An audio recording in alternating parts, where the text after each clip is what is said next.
Wes Goldberg, we've got a lot of takes to get to today, so no cold open question, but we're going to cover Cavs Pacers. We're going to cover Wolves Lakers. We're going to cover Nuggets Clippers. We've got a lot to get to, a lot going on in the league in terms of the playoffs. Let's dive in on the Just Basketball Show. Let's go. Oh, a spectacular move by Michael Jordan.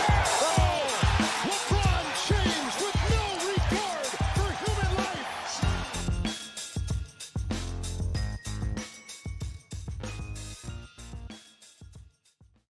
What is up, everyone? Chris Manning here, Wes Goldberg here, the Just Basketball Show, twice weekly show covering all things hoops. If you haven't already, please subscribe, rate, review on your podcast platform of choice. Hit that notification bell if you have not already. And we are powered, as always, Wes, by our friends at BetMGM. If you haven't signed up for BetMGM yet, use the bonus code JustBasketball and you'll get up to $1,500 in a first bet offer on your first wager with BetMGM. Here's how it works. Download the BetMGM Sportsbook app on iOS or Android. Sign up using the code JustBasketball. Deposit at least $10. Place your first wager on any game. You'll receive up to $1,500 back in bonus bets if the bet loses. Just make sure to use the bonus code JustBasketball when you sign up. Gambling problem? Call 1-800-GAMBLER. Must be 21 or older to wager. Terms and conditions apply. Wes, let's start with your first take. We're gonna get to. I want to do Cavs Pacers last because I have something extra related to BetMGM that I'll get to when we get there. But where do you want to start? What's on your mind today? I love that Anthony Edwards' favorite movie is Matilda. Did you see the Taylor Rooks? By the way, I just want to note Amazon absolutely stacking the deck for their NBA coverage next year. But the name's Taylor Rooks, who is ready for, I think, this bigger role. Dirk, Blake Griffin, Steve Nash, Cassidy Hubbarth, the names I've seen so far. That's a really, really good unit that I think they're going to have on Amazon. Very excited about what they're going to do there. But Anthony Edwards' whole thing with Game 5 and then the Matilda thing, Taylor Rooks then proving that he said this like 5 years ago. This wasn't just a bit in a clip she posted Instagram. And then also just talking shit to people in LA, like on the streets after the game. Incredible stuff from Anthony Edwards. Incredible aura moments, I think is what the kids would say. Is he aura farming? I don't know, but he's doing something cool. The victory lap in downtown Los Angeles is such a boss move. That was, when you see the Michael Jordan comparisons, yeah, and people was like, well, it's sacrilegious. When he does shit like that, dude, I am all in. Like, this guy is Michael Jordan-esque in the trash talking, in the flaunting, in the aura farming, if that's what we're calling it now. All of it. I loved it. I have no problem with it. And he's interacting with the fans. He's doing it with a smile. He's not going around and punching people's grandmas. Like, he's embracing the moment. And I don't know how you don't enjoy that. But my real Minnesota Timberwolves take is this, Chris. Mm-hmm. The Minnesota Timberwolves are going back to the Western Conference Finals. Yeah. That's my take here. They beat the Lakers, beat them in 5 games, made them look like a joke, frankly. Anthony Edwards not only outplayed Luka Doncic, he outplayed LeBron James. He outplayed, quite literally, both of them combined. But it's more than that. They have Chris Finch, who I think is continuing to prove maybe one of the most underrated coaches in the league, just coach circles around JJ Redick in that series. Yeah. They have a ton of versatility. And the most important thing, I think at least, is that Julius Randle is playing really well. And this isn't a flash in the pan, oh my God, he finally had a good playoff moment thing. And by the way, I always think Julius Randle's playoff failings were a little overstated. We were talking about a 15-game sample size. It's not like this guy is James Harden in the playoffs, where we have a real big sample, okay? Like, give the guy a chance. And so, anyway, Randle has been playing, and we've talked about it on the show, much better basketball over the last, month and a half of the regular season. Really felt like he started to settle into his role in Minnesota, and he gives them something that they didn't have last year, which was playmaking and shot creation when Anthony Edwards was on the bench. Yeah. And now they have that. Between Julius Randle, they also have it with Dante DiVincenzo. This team is deep. Nickeil Alexander-Walker has made a huge leap. Should have been more included in the most improved player conversation if he was eligible. I don't know. I don't know if it matters. Whatever. He is one of those kinds of guys this year. They have a ton of options, a ton of different looks. Naz Reid is still on the team. I think this team is deep. I think it's versatile. I think it's well coached, and they have an apex superstar who took a leap this regular season with the 3-point shooting, just took another leap with this playmaking. He's not Jokic or Luka or Trae Young or Halliburton with the ball in his hands. He's never going to be that level passer. Probably. Who knows? But probably not. But he's making simple reads. He had 31 or 32 assists to just 6 turnovers. In that last game, 8 assists, 0 turnovers, making the right play, knows how to leverage his, the attention that he's getting from the defense. And he's making that leap that he needs to make, which is set your teammates up. Don't always feel like you need to be the main scorer. And he didn't feel that way. And he carved up the Lakers defense in that series. So you've got all that from Minnesota. And then you look at what's on the other side for the Timberwolves. Whoever wins this Warriors-Rockets team series, good luck to both of those teams beating this Timberwolves squad. Rockets, I think that's going to be a tough matchup because they have so many bodies that they can throw at Edwards. But just like we talked about, Edwards has shown that he could beat those doubles, beat those things. He's different than Steph in that you can kind of run Steph off his path and stuff. It takes a lot of work. I'm not saying that Anthony Edwards is better than Steph. I'm not saying he's worse than Steph. I'm just saying he's different. I will just to jump in really quickly. Please do. It's the Rockets thing. The Warriors are talking about how Curry is being targeted with this thumb issue and like how physical that series has gotten. I'm not saying that this isn't to say that the Warriors are being like out physicaled, but there's no fucking way Anthony Edwards is. If they come at him with that same level of aggression and Dylan Brooks tries Dylan Brooks stuff on Anthony Edwards is putting up 50 on his head out of spite. Like that, yeah. And he's just going to do some of the things he's done in this series and has like showed his deepening bag, for lack of a better word. Like, there's a really great clip going around I saw of Kyrie Irving and Phil Handy, longtime NBA assistant, player development guy Phil Handy, breaking down some Ant stuff. And he has this shot that he was getting to against the Lakers, and it's not a new thing, but it was like a key part of his offense in that closeout game, where he's getting into the lane and he's almost like his body is squared like he's shooting a jumper, but his foot is like he's taking a floater.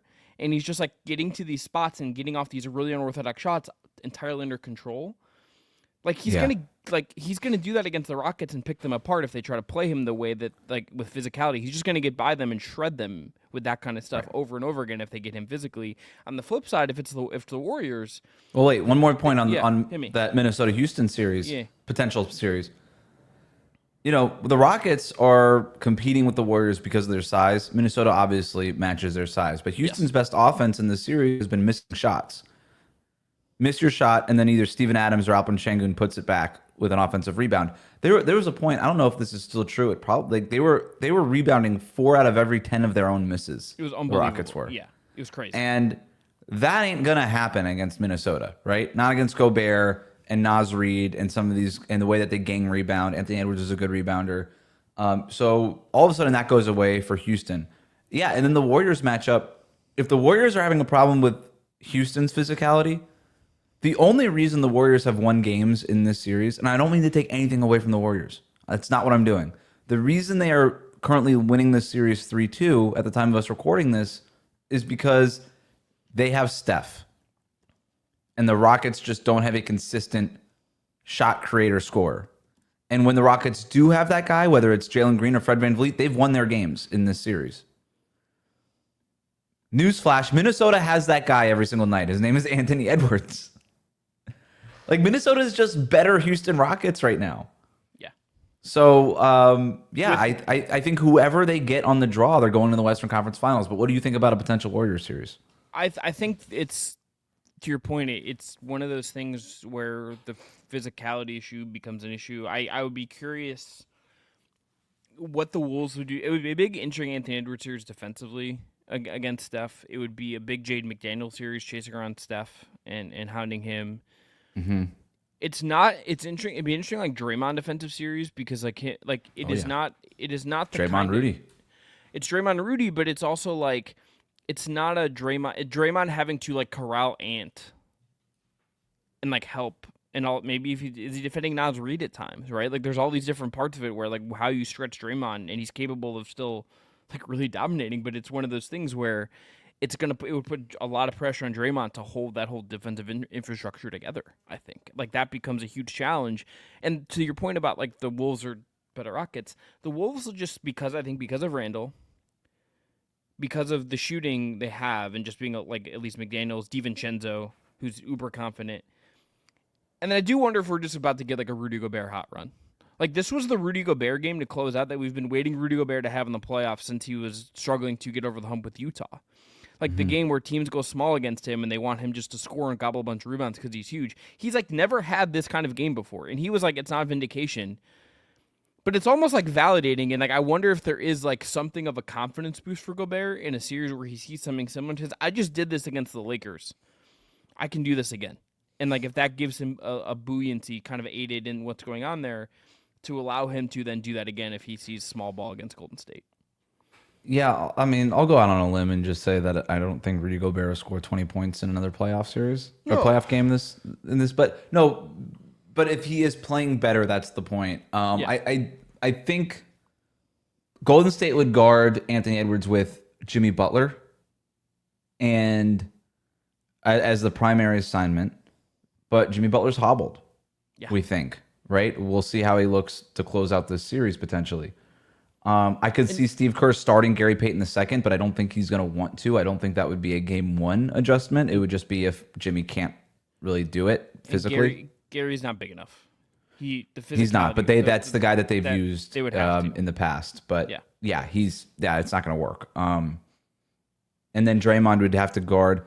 I mean, would they just go small and have Draymond on Rudy Gobert and just start that way? We know how he feels about that matchup and just try to spread out Rudy Gobert and try to do the thing that the Lakers couldn't do. And the thing that a lot of people thought the Lakers could do. Maybe Golden State just executes it at a higher level and they do make Minnesota look silly in that way and play Rudy Gobert off the floor. I think that's definitely a possibility. But I just think that Minnesota's deeper, more versatile, and if you play Rudy Gobert off the floor, they still got Reed, McDaniels, Julius Randle. They still have all of this size that Golden State just doesn't have. And like I think we've seen vulnerabilities with the Rockets and the Warriors, and I think the Timberwolves are a team that can exploit either of those vulnerabilities because they're this versatile and this talented and this deep and this well coached.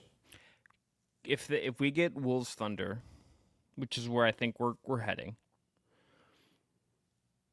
Ant and the Wolves looking back at how Luka kind of dissected the Thunder last year would be really interesting to me. They're not the same player, different games, different energies, all of that stuff.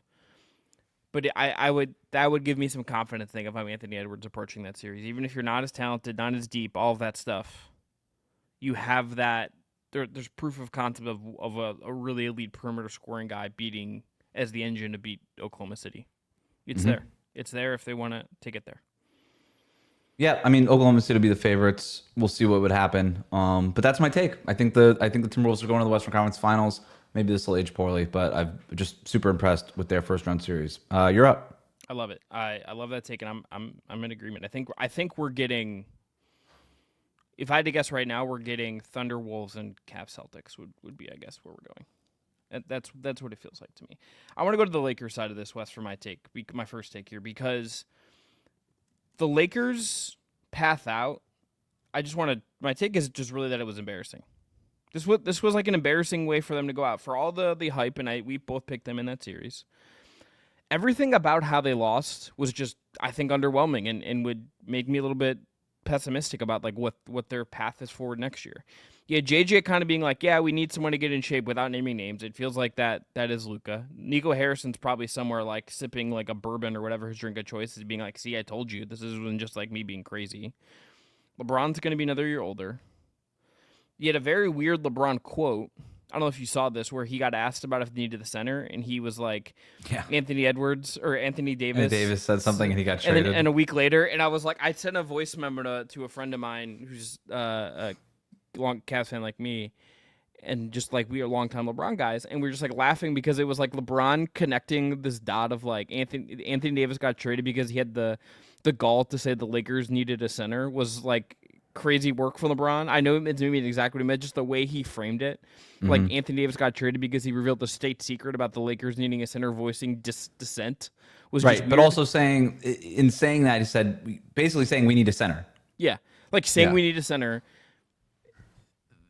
This was just like such a punk way for the Lakers to go out. Like this is an embarrassing way for the Lakers to lose. Lost at home in 5. got beat by a Wolves team that is good, and we're very high and all of that. But like this shouldn't have been this bad of a loss for them, and I think there's a big offseason ahead for them. If there's potential there, obviously, LeBron and Luka, but there is a lot more work I think than I would have thought now, and I think this is just a frankly embarrassing way for the Lakers to go out. To go back to your Luka point, he was so bad defensively that I was thinking in the first half of that elimination game, Nico Harrison kind of had a point. Yeah. Like, he was so bad defensively, I almost started to agree with Nico Harrison. There's a stat going around. I saw like he gave up 42 points in a closeout game. I don't think that's totally fair. They were playing without a center. There was no backline help at all the entire game. LeBron was equally bad defensively. As a low man, he was non-existent. As a team that was supposed to group rebound when you go small, they didn't do it. They were small in size. They were not small in execution. When you go small, you try to outshoot your opponent. You try to spread out your opponent. You gain rebound. You do all these things. They didn't do any of that stuff. They were just small. It felt like they folded. And so I'm with you, Chris. I think it's a great take. That they should be embarrassed. And Redick got completely outcoached in that series.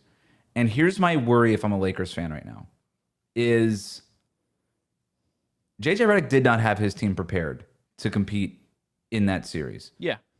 And there's going to be a lot of blame, and rightfully so, on LeBron and Luka as the team leaders, but it should also be on Redick as the coach. He has to get that team ready to play and ready to execute at a high level.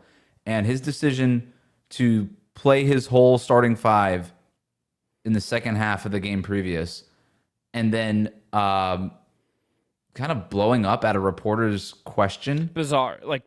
That was before. And then Reggie Miller having to say I had to calm him down in the pregame meeting that we have, as you know, the broadcasters have a separate interview with the coaches before these games.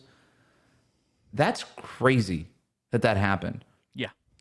And I'm a little worried that JJ Redick is a front runner coach.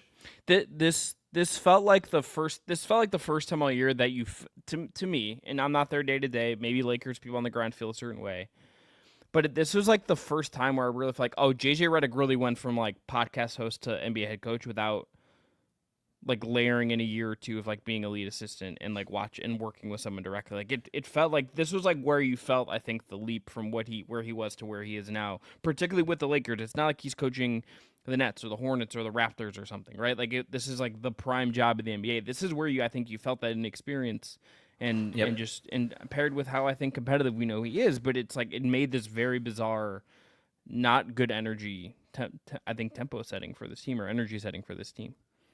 Let's be very clear. JJ Redick wilted under the pressure. Yeah. And he's a first-year head coach, and maybe that's okay.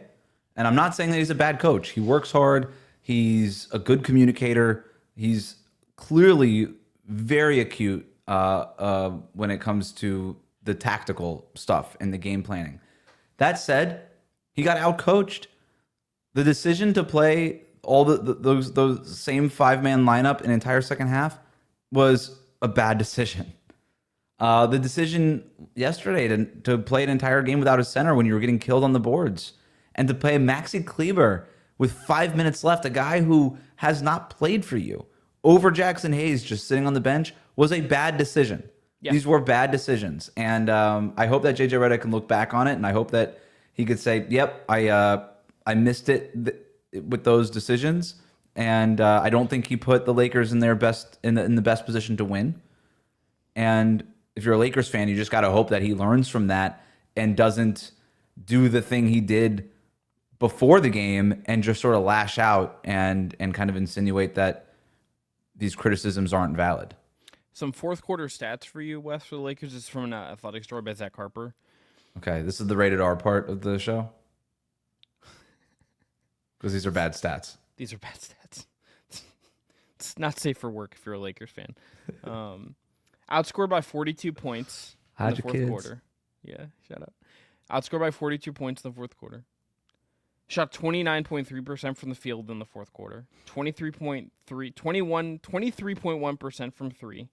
And had 19 assists versus 18 turnovers. Again, that's the one. That's all fourth quarter. Yeah, that's the one. That was like if Terrible. If you were making the case that the Lakers were gonna be A, win this series, and B, be a championship contender, to me, if we had like really dialed it down, I think I said this sort of passively when we talked about this series and the Lakers and being high on them. It was, I believe in LeBron and Luka executing at like the upper tier God level in the fourth quarter. It's like, you get me in a close game, you get me in a tight game. I look at those two guys and I trust their processing, their ability to get shots off, their ability to create good open threes for other guys, regardless of other deficiencies, and say that is a skill that no other team in the league is really going to be able to match because of those two guys and what they are as offensive engines.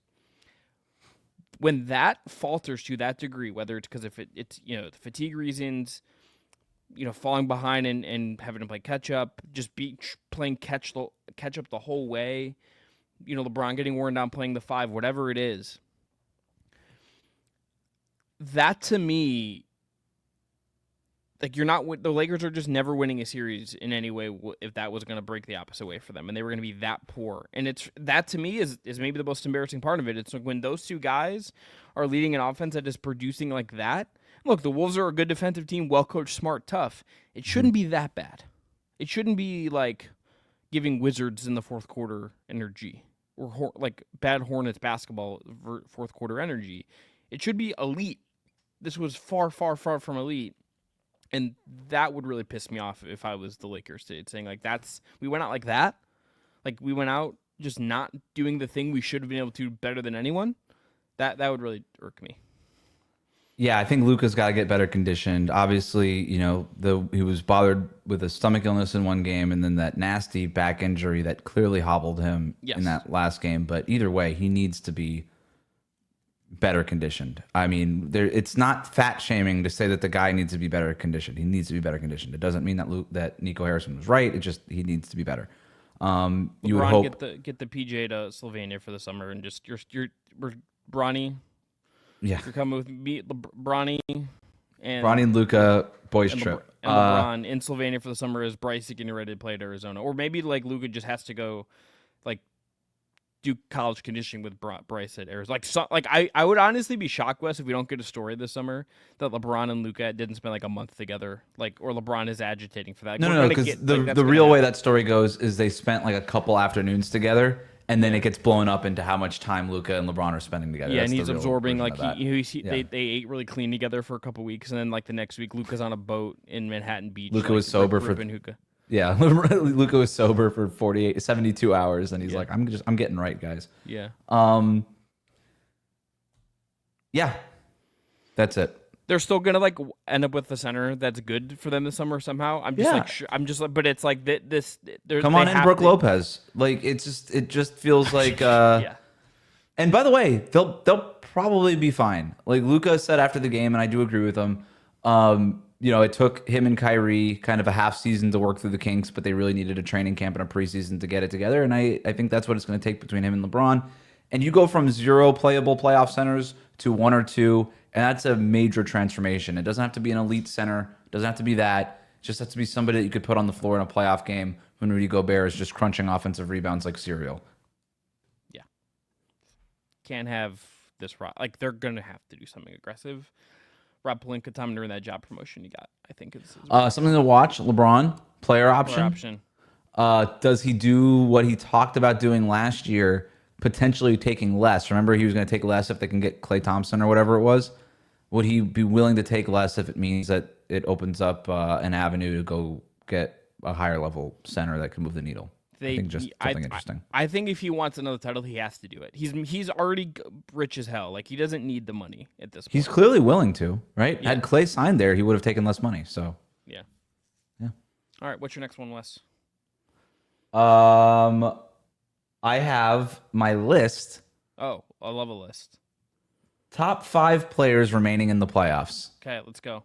But I want you to blind rank them, and I want you to tell me, and we're going to decide whether or not it matches my list. Okay. Ooh, okay. So I'm going to look at the bracket real quick. Just make sure I feel like I'm forgetting anybody. I'm going to go, I'll go, okay. Start with number 5.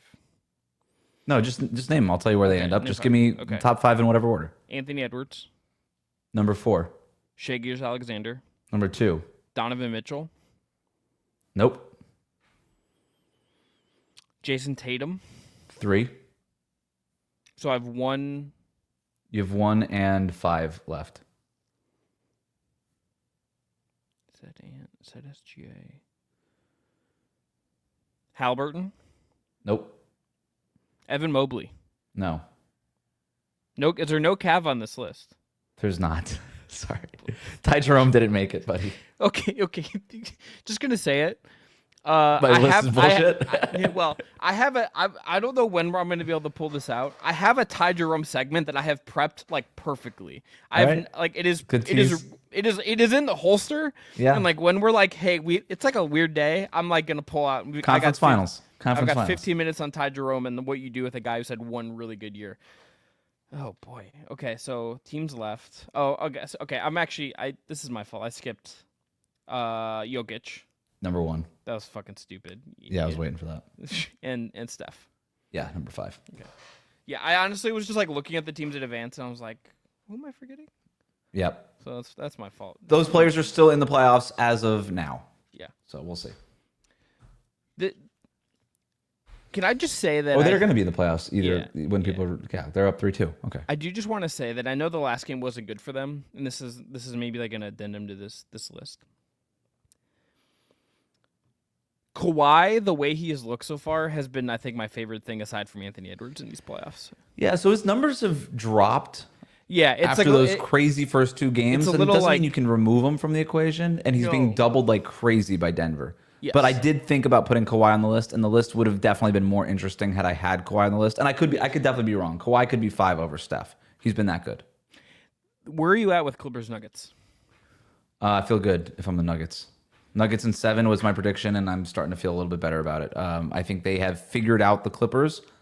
The decision to stop guarding Chris Dunn and double Kawhi Leonard has changed the tenor of the entire series. And Ty Lue has to have some kind of adjustment. He hasn't had it for a couple of games now, but we'll see what he comes up with tonight, I guess. We'll see where we get after this game. Yeah, I don't want to spend too much time on it, but if Jamal Murray plays really good again, I'm backing on the Nuggets as like as something special. we called him the biggest X factor in the playoffs, and he showed it. 43 in game 5 to give them that lead is It was vintage Jamal Murray. Jamal Murray Yeah. used to be this playoff riser guy. Yeah. And we haven't seen it for a couple of years since the 2023 run. And looks like at least for a game he was back. I hope it's back. The Nuggets are so fun when all of that is happening. yes. All right, let's finish here.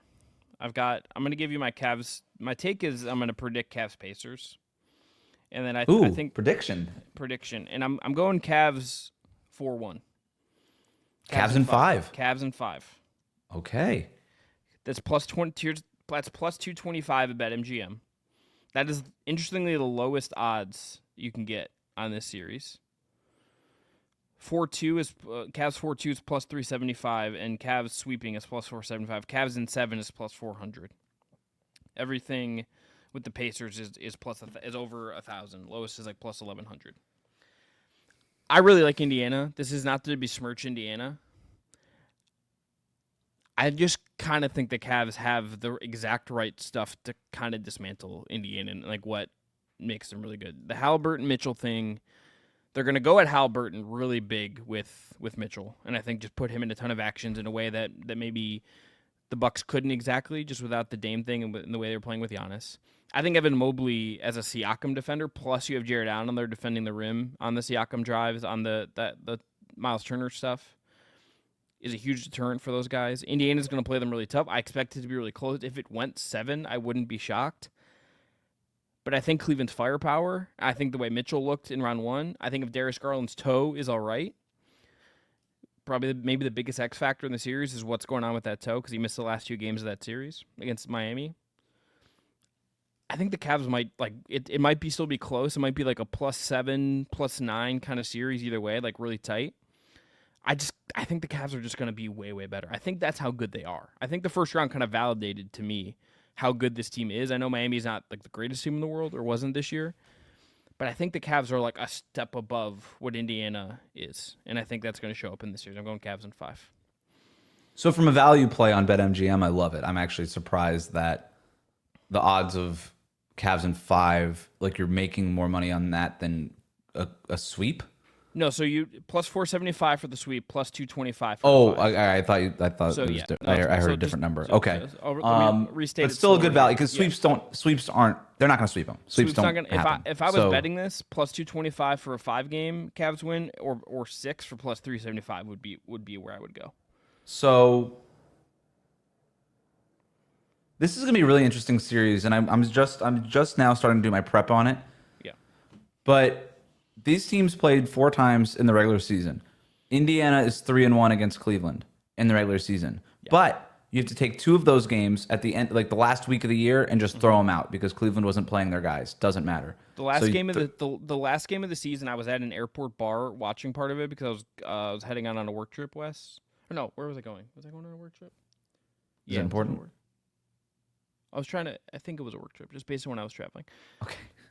I just trying to honestly just remember where I was. But it was one of those like classic end of the regular season, like random dudes are playing, but this game somehow went to like double overtime energy. Like, it was like a ton of Jalen Tyson and Luke Travers and Craig Porter and Amani Bates. Yeah, Luke Travers, the league's victories in pack. It does have a barbed wire tattoo too. So you throw those out.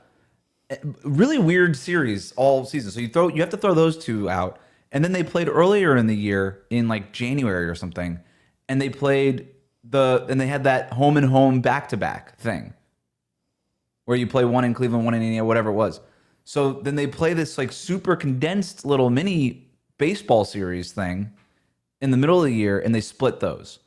And Halliburton did not play in the second one of those games, I believe. So we only have like 1 game of Pacers Cavs to really go off of. And the Pacers won that game 108-93. But it was, again, a little bit of a wonky game. The Cavs missed 33 pointers in that game. Yeah. Which is why they lost. And because the Pacers are good, but they were only like 22-18 at the time. So they had yet to sort of crest and turn into what it is that they are now. I think Cavs in 5 is a pretty bold prediction, dude. I really do. I think this Pacers team is really good. I think they have a lot of guys who can guard out on the perimeter. I think this will be a big Nembhard and Ben Shepherd. Ben Shepherd, who wasn't really playing a lot in that Milwaukee series. I think you'll see him more in this one and he's a good perimeter defender. I could see TJ McConnell giving them problems because TJ McConnell tends to give everybody problems. Yeah. The one thing that they won't be able to do is have Halliburton just take his guy off the dribble and score like he did in the final seconds a couple of times against Milwaukee to close that series out. Halliburton took Giannis off the dribble, and I thought that was incredible. Like, he was doing it, and I was like, what is... People don't do that. What's going on? The way he got Giannis leaning, Giannis was trying to make him go left, and Halliburton just kind of destroyed whatever Giannis was trying to do. Like, just literally... You forget how good Halliburton is just off the bounce, right? Because we think about him as this hit-ahead passer and this kind of whirring kind of motion guy, and the dude's got handle, and he can get by a guy, and he's got a nice first step, and he's really kind of slippery, you know? But the genius of that is Giannis is best as a help defender. That's how he won Defensive Player of the Year. Like, he's best as a help defender. You bring him into the action. I'm not saying he's easy to score against, but you'd rather kind of go against him one-on-one and spread Milwaukee's quote-unquote defense out and then just sort of attack a guy in space, because as the offensive player, you're just usually going to have the advantage in that situation. So I thought that was really smart. I say that to say this. You can't do that against the Cavs, right? Because they have Jared Allen. They have Evan Mobley. They have all these things. I'll be really interested to see, because we know what Indiana is going to try to do in this series. They're going to try to play one of Cleveland's bigs off the floor, at least. Maybe both of them, even though it's probably not going to happen. I don't see how you play Mobley off the floor. They're going to try to play Jarrett Allen off the floor. The Cavs, Kenny Atkinson tends to go with the shooters over like the Dean Wades of the world. A lot more Sam Merrill in round 1 than I would have thought going in. Right? And so I think we could potentially get a lot more Sam Merrill, a lot more Ty Jerome and all those. And then does Indiana have the size out on the perimeter between Halliburton at 6'6" or whatever he is, Benedict Mathurin, who's a tank, Andrew Nembhard, who's bigger than people think, and some of these other guys? Ben Shepherd. Like, can they start to create some advantages? I don't know. I think it's really interesting because I think the Pacers have a lot of guys who can guard. I think Siakam could potentially be a problem. Miles Turner, he could potentially space out Jared Allen. I think this is going to be a fascinating matchup. I have the Cavs, and I feel really good about it. I just don't know that I have them in 5 games. The Merrill thing is really fun to me because if you watched him all year, he's like low key, like a very feisty physical defender, despite like not fitting the profile of that because like shooter white guy. Like he just doesn't have the way you look at him, but he's like really physical. He's good with his hands. He moves his feet well and competes. He's bigger than you think. I He's think bigger people than think you he's think. 6 feet tall. He's like 6'4", 6'5", or whatever. Yeah. The Cavs don't really have any, like aside from it's probably Garland if the Pacers try to do like more direct hunting here. But the Cavs are pretty good at the scram switching. They're really good at rotating, and they have enough guys everywhere else where it's like almost like they could make this really convoluted for Indiana to have to pull Garland into actions.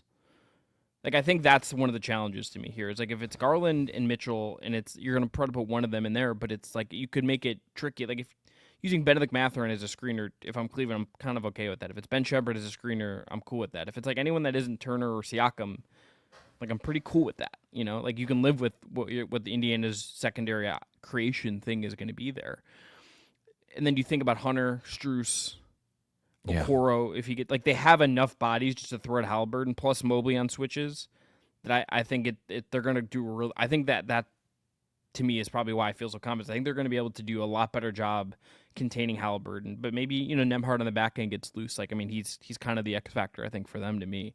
Is if he gets hot and kind of presses on some of their and if it's on Garland, if it's on like a Ty Jerome, maybe that's where this gets close is because it's a big Nembhard series. Yeah, I mean, they're playing their first serious basketball team in the playoffs. The Pacers are. And the Cavs are. Yeah. So this will be really interesting to see which team kind of figures that out first. I mean, this Pacers team, by definition, has more playoff experience than this Cavs team does. Yeah. They made the Eastern This Conference Pacers Finals team last is year. really good, man. I think they're the 3rd best team in the East. They're really freaking good. They're better than both the Knicks and the Pistons. I think I'm absolutely there with that. There's no question. Knicks You disappointing. know how I Knicks- stand. You know where I stand on the Knicks Knicks. are disappointing me a little bit, if I'm being honest. Like I've kind I of hate watching them.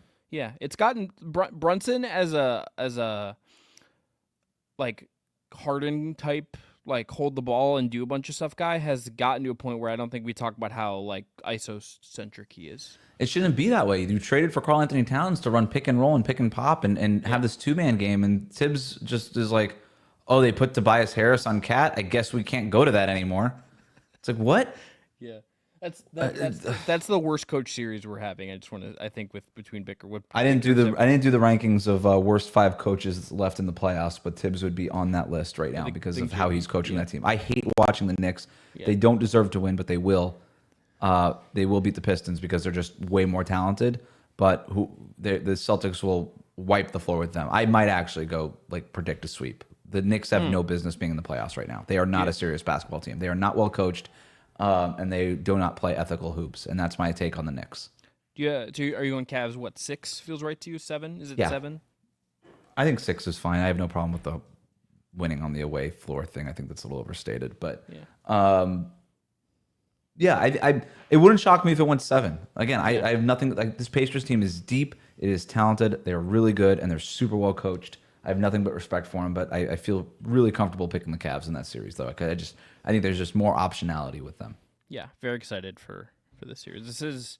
I'm excited we're getting it starting Sunday, whereas we're waiting on OKC at this point. I'm really excited we're the Cavs they're going to get to move along here, and we get to at least get some stuff moving in round 2, which is always fun. But we're going to end there. I'm Chris Manning. That's Wes Goldberg. Back after the weekend of hoops. We'll have some potential resolutions in series. Cavs Pacers are going to start.